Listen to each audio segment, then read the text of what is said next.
우리는 세상을 살면서 많은 것을 알고 싶어 합니다. 알고 싶은 게 참 많죠. 호기심이라고 할 수도 있는데, 그런데 우리가 알고 싶어 하는 것들, 그것들은 어떠한 것들일까요? 이것은 단지 지식적인 차원에만 해당하는 일들은 아닐 겁니다. 우리가 살아가는 삶의 모든 부분에 있어서 해당하는 이야기라는 것이죠. 특히 우리가 알고 싶은 일 가운데 한 가지는 내일 어떤 일이 일어날지에 대한 일들. 그런 것들 궁금하지 않으세요? 내일 당장 어떤 일이 일어날까? 그러면 우리는 그 일에 대해서 알고 싶다라는 생각이 있습니다. 왜냐하면 내일 어떤 일이 일어날지 내가 미리 알고 있다라고 한다면, 그렇다면은 나는 그것에 대해서 더 대처를 잘 할 수가 있을 거라고 생각을 하니까요. 만약에 내가 사는 동네에 태풍이 온다고 하면은 우리는 어떻게 행동을 하죠? 태풍을 대비해서 이것저것 정리도 하고 뭐 간판도 내리고 날아갈 것들 잘 치워놓기도 하고, 예전에는 그 창문에다가 테이프를 이렇게 붙여놓기도 했던 거 기억나실 거예요. 만약에 내일 이마트에서 전품목 90% 세일을 한다라고 하면 어떨까요? 아침에 일찍 일어나자마자 오픈런을 해야죠. 그래서 내일 아침에 입고 갈 옷들도 미리 다 준비를 해놓고, 그리고 나가자마자 바로 이렇게 가면은 이렇게 할 테니까 난 1시간 정도 일찍 가서 미리 줄을 서야겠다라는 생각까지 다 하고 있을 겁니다. 이처럼 우리는 아는 것을 통해서 우리의 행동을 결정할 수 있습니다. 내가 아는 만큼 행동한다라는 이야기죠. 내가 모르는 것에 대해서는 나는 행동하기가 두렵지만 나는 알고 있는 것에 대해서는 나름 열심히 잘 행동하는 사람이라고 할 수가 있습니다. 그런데 우리가 아는 것을 가지고 행동을 한다고 할 때, 내가 알고 있는 것을 가지고 행동을 한다고 할 때 우리의 행동이 늘 올바른 결정을 내릴까요? 아니라는 거죠. 우리가 알고 있는 것을 바탕으로 행동을 한다고 할지라도, 우리는 늘 그 올바른 행동을 가질 수가 없다라는 이야기입니다. 왜냐하면 나는 아는 것만큼은 행동할 수 있지만, 그렇지만 여러 가지 이유에 있어서 우리가 하는 올바른 행동이 곧 올바른 행동으로 끝나지만은 않는다라는 것이죠. 우리는 반드시 내가 알고 있는 그 올바른 사실이 반드시 나를 올바른 길로 이끌지 않는다라고 하는 사실을 기억합니다. 왜냐하면 내가 그렇게 살고 있거든요. 내가 그렇게 살고 있기 때문에 우리는 그 사실을 인정하고 살아가죠.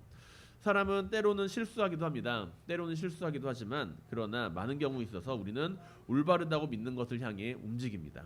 오른쪽으로 갈까 왼쪽으로 갈까 갈등을 할 때 올바른 길이 오른쪽이라고 생각을 하면은 우리는 오른쪽으로 간다라는 거죠. 물론 그것이 언제나 올바른 길은 아니지만, 그렇다면 그것은 어디에 있는 올바름일까요? 내가 가지고 있는 올바름을 따라서 나는 앞으로 나아간다라는 이야기입니다. 이것은 참과 거짓, 옳고 그름의 문제라고 볼 수는 없죠. 내가 이제 이쪽으로 가는 것이 올바른 길이다라고 생각을 할 때 누군가는 왼쪽으로 가는 길이 올바른 길이다라고 이야기를 할 수도 있어요. 이것은 그렇기 때문에 참과 거짓의 문제가 우리의 삶의 전부가 아니라, 우리의 삶의 문제에 있어서 선택이라고 하는 것은 늘 신념의 문제가 뒤따르게 된다라는 이야기입니다. 믿음과 신념의 문제가 우리의 선택을 좌우할 때가 많다라는 거죠. 나는 올바른 선택이 아니라 내가 옳다고 믿는 선택을 한다라는 이야기예요. 우리는 아돌프 히틀러라는 사람 알고 있습니다. 독일의 독재자죠. 그리고 전 세계적으로 전쟁을 일으킨 사람, 그 사람 아돌프 히틀러. 아돌프 히틀러는 세계 2차 대전을 일으킨 무척이나 악하고 나쁘고 못된 사람으로 우리는 알고 있습니다. 그렇잖아요? 아돌프 히틀러가 정말로 착한 일 했어 라고 생각하는 사람은 아마 안 계실 거예요. 그런데 우리가 그렇게 히틀러를 나쁜 사람으로 알고 있고, 히틀러는 아리안주의라고 하는 민족주의를 중심으로서 세계 2차 대전을 일으켰고 수많은 유대인들을 학살했고 전쟁을 일으킨 그 전쟁 주범이다라고 이야기를 하는데, 그렇다면 정작 본인을 어떻게 생각하고 있을까요? 궁금하지 않으세요? 우리가 그렇게 넌 나쁜 놈이야라고 이야기를 할 때, 그 나쁜 놈 자신은 뭐라고 생각을 하고 있을까?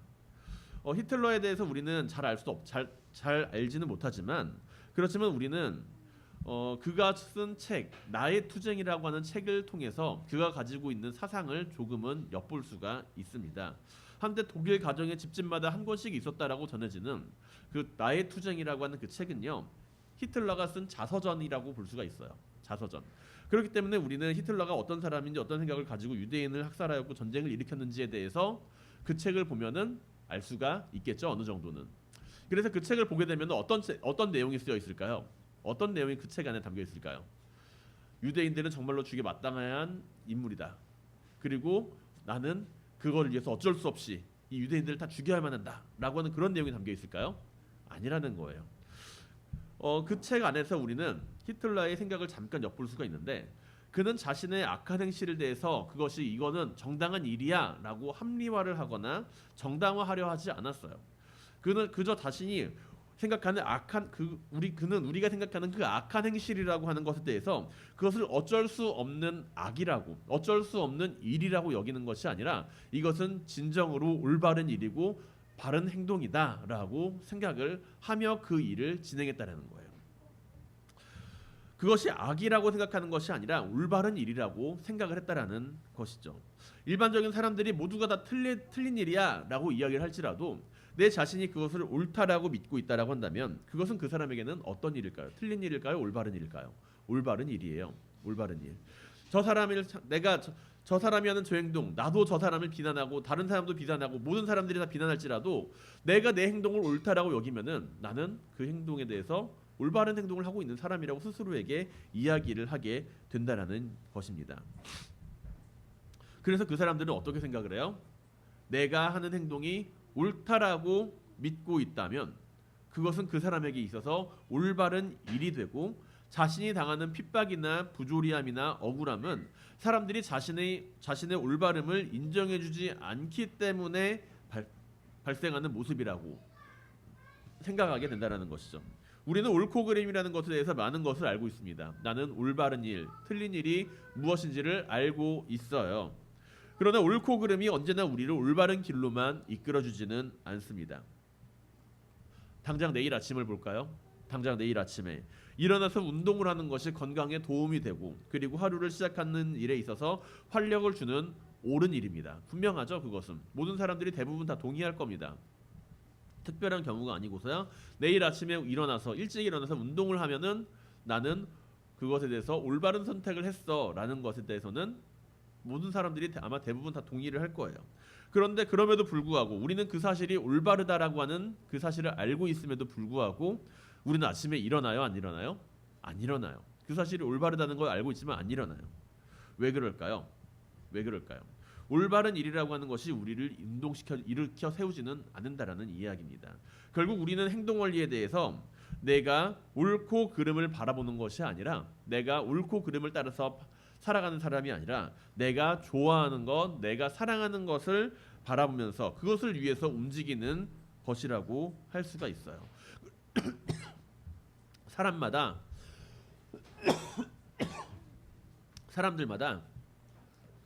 올바르다라고 여기는 게 다른 게 아니에요. 올바르다라고 여기고 있는 게 다른 게 아니라 참과 거짓의 개념으로 그것이 달라지는 것이 아니라 그 사람이 사랑하는 것과 내가 사랑하는 대상이 다르기 때문에 상대방이 사랑하는 대상과 내가 사랑하는 대상이 다르기 때문에 우리는 때로는 상대방을 향해서 이상한 눈초리로 바라보게 된다는 것이죠. 결국 우리는 우리의 행동 원리에 대해서 사랑이라는 것을 가져올 수밖에 없다라는 이야기입니다. 나는 올바름을 통해서 움직이는 사람이 아니라 내가 옳다고 믿는 것, 내가 사랑하는 것을 위해서 움직인다는 것, 내가 사랑하는 것, 내가 좋아하는 것, 내가 원하는 것이 나를 움직이게 만든다는 것이죠. 올바른 지식은 무엇이다? 그것이 무엇인지를 분별할 수 있는 지혜를 우리에게 준다라는 이야기입니다. 가룟 유다 유명한 사람입니다. 어떤 사람이죠? 가룟 유다는 예수님을 판 사람이에요. 예수님을 팔아 넘긴 사람입니다. 가룟 유다는 주님의 12제자 가운데 한 사람으로 그런데 주님을 잘 알고 있는 사람이었어요. 알고 있는 사람. 주님이 좋아하시는 일은 무엇인가? 가룟 유다한테 물어보면 바로 나옵니다. 예수님이 좋아하시는 일이 뭐예요? 물어보면 가룟 유다는 바로 대답할 겁니다. 가난한 사람 도와주는 거예요. 가난한 사람 도와주고 그리고 병든 자 치료해주고 사회적인 약자를 도와주는 것이 주님께서 가장 원하는 일입니다. 라는 것 가룟 유다는 잘 알고 있는 사람이었습니다. 주님께서는 늘 가난한 자, 죄인, 병자들의 친구가 되어주시는 분이었다라는 것이죠. 무엇인가 위대한 일을 행할 분이라는 것도 가룟 유다는 알고 있었습니다. 예수님은 우리랑은 다르지만 뭔가 위대한 일을 행할 분이라는 것을 알고 있었기 때문에 그렇기 때문에 주님을 따라 나섰고 주님의 제자 가운데 핵심적인 역할을 맡을 정도로 주님의 계획을 위해서 주님의 공동체를 위해서 헌신하는 인물이었죠. 그런데 그러한 유다는 주님을 알았지만 주님을 사랑하지는 못했습니다. 오늘 본문을 보게 되면 우리는 장면의 전환을 맞이하게 돼요. 장면의 전환. 무슨 전환일까요? 주님께서 제자들에게 기도를 해주시다가 이제 어디론가 이동하시는 장면입니다. 유다는 그리고 주님을 잡기 위해서 사람들을 불러 모아서 그 장소로 이동을 하고 있죠. 유월절 만찬이 끝나게 되고 제자들과 주님께서는 겟세마네 동산이라고 하는 지역으로 이동하기 시작합니다. 주님께서는 자신을 배신할 유다의 행적에 대해서 미리 알고 계셨어요. 그렇기 때문에 유다를 향하여서 가서 내가 해야 할 일을 하여라 라고 이야기를 하면 유다에게 말씀하시죠. 그가 행동할 악한 행실에 대해서 말씀하셨습니다. 그러나 주님께서는 그러한 사실을 알고 계셨음에도 불구하고 어디론가 숨거나 도망치거나 하지는 않으셨다라는 이야기예요. 오히려 제자들과 함께 움직이면서 기도의 자리로 나가셨습니다. 우리는 앞으로 다가올 위기가 나의 앞에 존재한다라는 사실을 알게 되면은 어떠한 행동을 취하게 될까요? 앞으로 내가 이러한 위기를 맞이하게 될 거야 라는 것을 분명히 알고 있다라고 한다면 우리는 어떠한 선택을 하게 될까요? 그것을 대비하기 위한 수단, 방법, 궁리하고 어떻게 그 위기를 슬기롭게 지나갈 수 있을지에 대해서 고민을 하게 될 겁니다. 주님께서는 지금 엄청난 위기 앞에 서 계시는 상황이었습니다. 십자가라고 하는 큰 고통을 마주하고 있는 상황이었죠. 그러나 주님께서는요, 그 위기 앞에서 도망치거나 숨거나 방법을 간구하는 것이 아니라 기도의 자리를 찾아가셨습니다. 오히려 제자들과 함께 기도의 자리를 향하여 나아가십니다. 이러한 주님의 모습은 우리가 마주하는 문제와 위기 가운데 그것을 대하는 모습과 조금 다른 것을 보여주신다는 거죠. 그리고 이러한 기도의 자리를 찾아가는 것에 대해서 제자들은 어색하게 바라보지 않았습니다. 왜냐하면 주님께서는 자주 제자들과 함께 겟세마네에 찾아가셨고 그곳에서 함께 하셨기 때문이라는 것입니다. 우리는 주님의 모습을 바라보면서 우리가 습관적으로 위기와 문제 앞에서 무엇을 찾고 있는지를 바라보게 됩니다. 우리는 주님께서 왜 그 자리에 가셨는지를 잘 알고 있는 사람들이에요. 주님께서는 왜 그 자리에 가셨죠? 기도하려고 가셨잖아요. 위기 앞에서 기도하려고 가셨던 주님의 모습.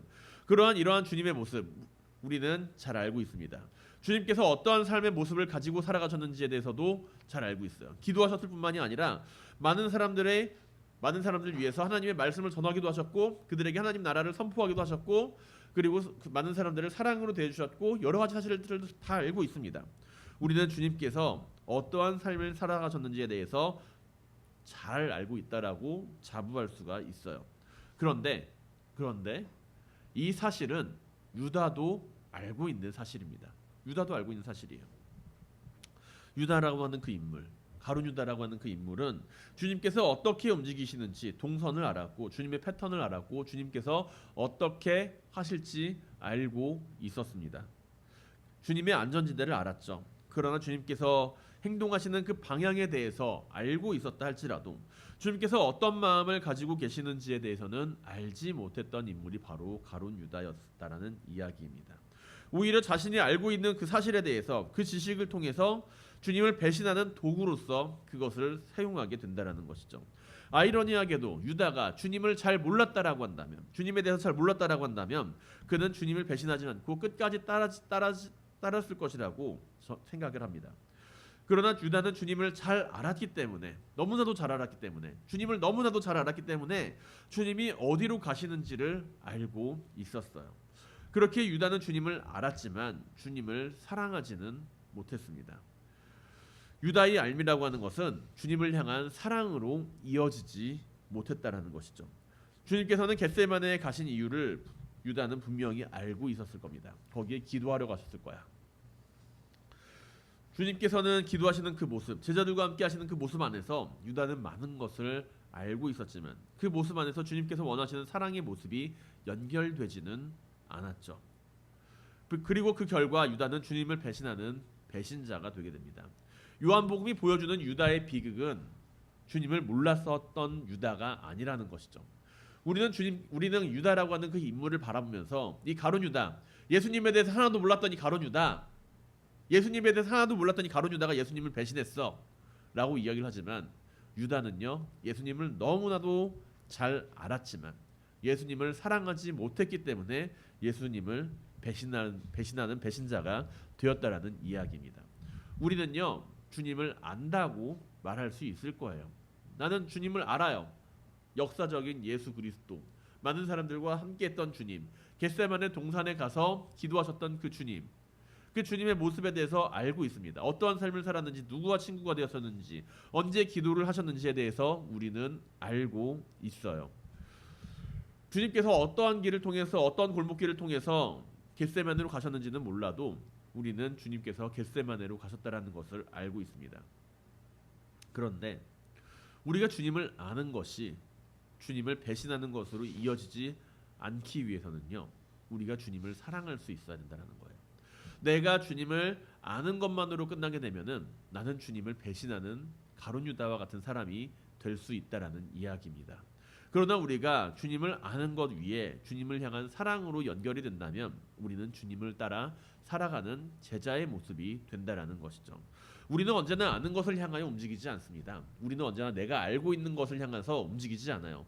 예수님이 올바른 사람, 예수님이 좋은 사람, 예수님이 착한 사람, 많은 사람들을 구원해 준 사람, 그리고 예수님은 하나님의 아들, 그러한 사실을 안다라고 해서, 그 사실을 안다라고 해서 주님을 향해 나아갈 수는 없다라는 거죠. 내가 주님을 향하여서 내가 예수님 좋은 사람이라는 것을 알고 있는 것만으로는 나는 주님과 함께하는 제자의 삶이 될 수가 없다라는 거예요. 어떻게 우리는 주님을 향한 그 제자의 삶을 살아가게 될까요? 아는 것 위에 사랑을 더해야 한다라는 것이죠. 우리는 아는 것을 향해 움직이는 것이 아니라 내가 좋아하는 것을 향해 움직입니다. 내가 주님을 좋아한다라고 한다면, 내가 예수 그리스도를 사랑한다라고 한다면, 내가 예수 그리스도를 정말로 사모한다라고 한다면 우리는 그쪽으로 움직일 수 있다라는 거예요. 오히려 내가 예수에 대해서 잘 모른다고 할지라도 내가 주님을 정말로 사랑하고 있다라고 한다면, 그렇다면 우리는 그쪽으로 예수님의 제자로서 살아갈 수 있다라는 것이죠. 아침에 일어나서 운동하는 것이 옳다고 할지언정 그것보다 내가 아침에 10분이라도 더 잠을 자는 것이 소중하기에 우리는 아침에 일어나지 않아요. 알고 있지만 우리는 일어나지 않는다라는 것입니다. 만약에 아침에 일어나서 운동하는 사람에게 아침 조식 뷔페 주고 용돈으로 10만 원씩 드리겠습니다 라고 하면은 어떨까요? 당장 내일 아침부터 알람 맞춰놓고 일어나서 달리기를 시작할걸요? 사랑하는 우리의 모습이, 이 세상을 살아가는 우리의 모습이 내가 사랑하는 그 사랑에 따라서 살아간다는 것, 그리고 우리가 예수 그리스도를 사랑하는 사람이 된다라고 한다면 그쪽으로 움직일 수 있다라고 하는 것, 우리는 그 사실을 반드시 기억해야 합니다. 내가 주님의 제자로서 살아가지 못하는 이유, 예수 그리스도를 알지 못해서가 아니에요. 내가 예수 그리스도를 모르기 때문에 주님의 제자로서 살아가지 못한다, 그것은 아마 반만 맞는 이야기일 겁니다. 우리가 주님의 제자로서 진정으로 살아가지 못하는 이유는 주님을 아는 것에만 그치고 있기 때문입니다. 우리가 주님을 아는 것에만 그치는 것이 아니라 사랑하는 믿음을 가지고 살아갈 수 있게 되기를 바랍니다. 우리가 주님을 모르는 것이 아닌 아는 자들로서 그 알미 사랑으로 이어지게 되기를 주님의 이름으로 간절히 축원드립니다. 유다라고 하는 그 인물은 주님을 잡기 위해 혼자 왔을까요? 아니면 여러 사람들과 같이 왔을까요? 여러 사람들과 같이 왔어요. 유다가 혼자서 주님을 이제 붙잡아가지고 팔아넘긴 것이 아니라 유다라고 하는 그 인물은 여러 사람을 이 수많은 사람들을 데리고 와가지고 예수님을 팔아넘깁니다.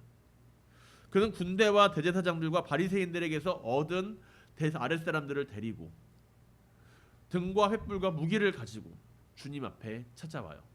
그러니까 지금 유다랑 같이 있는 사람들은 누구예요?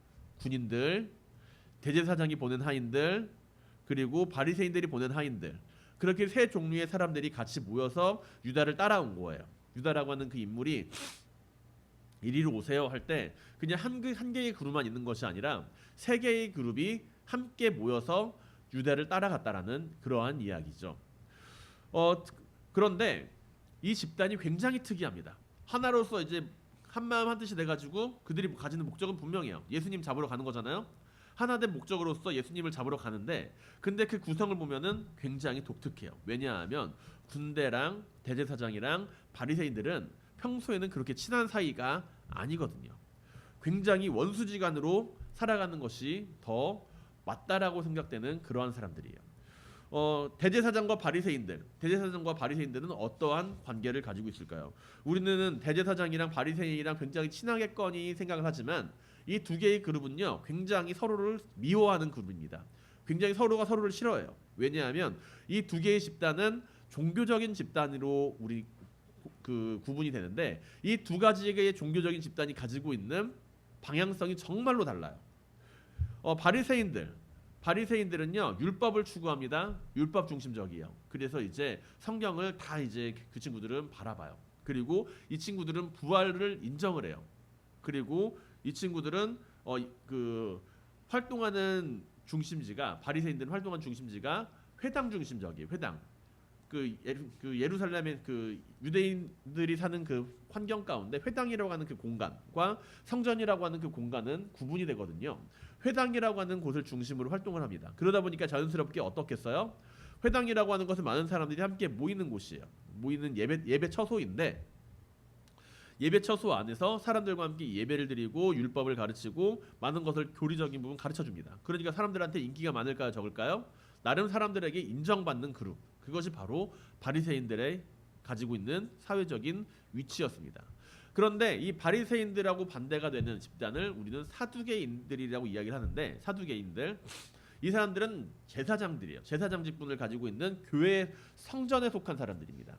예루살렘 성전에서 일하는 그러한 성전에 속한 사람들인데 이 사두개파 사람들은요 이 바리새인들과 완전 180도 정반대의 성향을 가지고 있어요. 정반대 성향. 이 사람들은요 성향이 어떤 성향이냐면 부활을 믿지 않아요. 부활 신앙을 거부합니다. 부활 신앙을 거부하고 그리고 친로마 정책이요. 바리새인들은 로마인들하고 같이 지내는 걸 싫어했어요. 왜냐하면 이 사람들은 민중들의 대표라고 할 수 있는 로마의 압제에 있는 그 민중들의 대표라고 할 수 있는데 그렇기 때문에 로마랑 친하게 지내는 것을 싫어하는데 사두개인들은 로마랑 우리는 친하게 지내야 된다라고 이야기하는 그러한 좌파 성향을 가지고 있는 모습이었죠. 그리고 그 사두개인들은 율법을 잘 인정하지 않고 그리고 예배에 대한 제사만 강조하는 그러한 집단이었습니다. 예배를 드릴 때 이렇게 드리고 제사를 드릴 때 이렇게 돼야 돼. 그래서 이 사람들이 인정하는 성경은 모세오경, 창세기, 출애굽기, 레위기, 민수기, 신명기만 이 사람들은 인정하고 살아갔던 그러한 그룹이에요. 완전히 다르죠? 완전히 다른 두 가지의 그룹입니다. 그런데 여기에 군대라고 하는 그룹이 더 들어가요. 군대. 이 군대는 누굴까요? 로마 군인들이에요. 로마 군인들. 로마 군인들은 어떠한 집단입니까? 그냥 이 두 개의 그 종교 집단이 사적으로 운용할 수 있는 집단이 아니에요. 로마의 지배층이 로마의 지배자가 허락을 해야만 로마라고 하는 그 지배 하에서 허락이 되어야만 보내지는 그러한 군인들입니다. 그래서 군인들을 보낼 때 군인들이 움직일 때는 폭동이나 밀란을 진압할 때 그럴 때 군인들이 움직여요. 한 사람을 잡기 위해서 이렇게 움직이는 것은 쉽지는 않다라는 이야기죠. 쿠데타 같은 것을 진압하기 위해서 군대가 움직이는데 이러한 군대가 움직인다라고 하는 것은 로마 정부라고 하는 로마 정부 입장에서도 주님을 잡는 일에 대해서 승인을 하였다라는 것으로 볼 수 있다는 의미입니다. 그렇기 때문에 주님을 체포하는 일은요 종교적인 분노만의 문제가 아니라는 거예요. 종교적으로 이 사람들이 예수님을 싫어하기 때문에 그렇기 때문에 예수님을 잡아서 그냥 십자가에 매달아야지라고 하는 문제가 아니라 체제를 지키려는 그 권력들 모든 권력들이 다 합쳐져서 바리새인들, 사두개인들 그리고 로마까지 다 합쳐져 가지고 그 예수라고 하는 그 인물을 향한 폭력을 행사하는 모습이라는 것이죠. 이들은 분명 서로 다른 이념과 생각을 전부 다 다른 생각과 이념을 가지고 있는 집단이에요. 그런데 이런 집단이 하나가 됐습니다. 누구를 위해서? 주님을 위해서 하나가 됐어요. 그런데 그 주님을 위해서라고 하는 그 말 안에는 무엇이 담겨져 있나요? 서로 다른 집단이었음에도 불구하고 그들이 예수 그리스도라고 하는 그 이름 안에서 자기들이 이익을 취하기 위해서 함께 모였다라는 이야기입니다. 서로 다른 이러한 집단이 하나가 되는 일은 분명히 쉬운 일은 아니었겠지만 그렇지만 이러한 서로 다른 집단들이 자신들의 이익을 위해서는 이익의 일치가 이루어져서 하나가 되는 것은 가능하다라는 모습이죠. 그런데 이렇게 자신들이 가지고 있는 그 이익을 위해서 모인 집단들이 일치 단결이 돼서 하나가 됐을 때 그것은 생명을 살리는 모습이 아니라 생명을 죽이는 모습으로 귀결되게 됩니다. 유다가 주님을 팔아넘기기 위해 데려온 그 무리들은요. 그 깜깜한 어둠 속에서 횃불과 등을 가지고 무기를 가지고 주님 앞에 나오게 됩니다. 그 사람들이 서 있는 곳은 어때요? 굉장히 밝겠죠. 횃불이 있고 등이 있고 많은 사람들이 함께 모여서 이렇게 척척척 걸어오는 그러한 모습은 마치 그곳이 엄청난 힘과 권력을 가지고 있는 그곳이 무엇이든 할 수 있는 것처럼 여겨지는 빛과 같은 곳처럼 보였을 겁니다. 그런데 그들은 어둠 속에서 등과 횃불을 가지고서 자신들이 밝은 빛 아래에 서 있다고 생각했을지 모르지만 그들은 세상의 빛으로 오신 주님을 알아보지 못했다라는 것이죠. 자신들이 가지고 있는 이익과 이념 아래에서 하나가 된 이들은 사랑으로 세상의 빛으로 오신 주님 앞에서 주님을 죽이기 위해 하나가 되었다라는 이야기입니다. 이념 아래에서 우리가 조심해야 될 게 바로 이런 거예요. 많은 사람들이 하나의 이익으로 하나의 집단으로 뭉치게 되었다라고 할 때 그들이 가지고 있는 목적이 분명하다라고 할 때 그들은 어쩌면은 사랑이라는 것을 잃어버린 채 그것을 오히려 짓밟으려 하고 있는 모습으로 나타나게 될 수 있다라는 것이죠. 주님께서는 그런데 하나님과의 관계성 속에서 하나됨을 우리에게 이야기합니다. 하나님과의 관계성 속에서 주님께서는 무엇을 이야기하세요? 사랑으로 하나가 되는 것을 말씀하십니다. 각자의 이익이 일치하기에 모인 공동체와 주님께서 이야기하시는 그 공동체 안에는 분명한 차이가 있다라는 이야기입니다. 우리가 모이는 그 공동체, 예수 그리스도의 이름으로 모인다라고 하는 그 공동체 안에서 과연 무엇을 찾고자 하고 있나요? 우리는 우리의 이익이 일치하기 때문에 함께 모이는 것이 아니라 예수 그리스도의 그 사랑 안에서 서로를 사랑하는 모습으로서 함께 살아가는 공동체가 되어야만 합니다. 서로 생각이 조금 다를 수 있어요. 그렇지만 내가 그들과 함께 할 수 있는 이유는 그가 나에게 이익을 주는 존재이기 때문이 아니라 내가 그와 함께 살아가며 하나님께서 주님께서 하나님과 함께 보여주시는 그 사랑의 관계를 사랑의 일치를 이루어가는 가운데 우리는 하나가 되는 모습으로 살아가야 한다라는 겁니다. 그게 바로 예수 그리스도의 이름으로 모인 공동체가 보여주는 사랑의 모습이에요. 주님의 몸된 공동체 안에서 우리는 그렇기 때문에 무엇을 바라보며 살아가야 할까요? 이 집단이 나에게 이익이 되나 안 되나 그것을 바라보며 살아가는 것이 아니라 주님께서 알려주신 그 사랑이라고 하는 그 모습, 그 사랑을 따르고 실천하는 주님의 몸된 공동체가 될 수 있어야 합니다. 우리가 살아가는 이 세상 가운데 예수 그리스도의 몸된 공동체로서 우리가 함께 모여있다라고 한다면 그곳에 주님의 사랑이 충만하게 되기를 주님의 이름으로 간절히 축원드립니다. 유다의 비극, 유다라고 하는 그 개인이 가져오는 그 비극은요, 결국엔 사랑 없이 하나가 된 무리의 비극으로 확장되어 가게 됩니다. 유다라고 하는 그 한 인물이 주님을 배신하기로 결정했던 그 인물이 가졌던 그 결정은 하나의 집단을 만들었어요. 그런데 그 안에는 사랑 없이 하나가 된 무리들이 등장하게 되죠. 그들은 주님을 잡기 위해 찾아옵니다. 유다는 주님이 계신 곳을 알았어요. 주님이 계신 곳을 모른 것이 아닙니다. 잘 알았어요. 그런데 이것은 단순히 주님이 어디 계신다는 것을 알았다는 그러한 이야기가 아니죠. 유다는 주님에 대해서 잘 알고 있었지만 그 누구보다도 잘 알고 있었던 사람이지만 그러나 주님을 사랑하지는 않았습니다.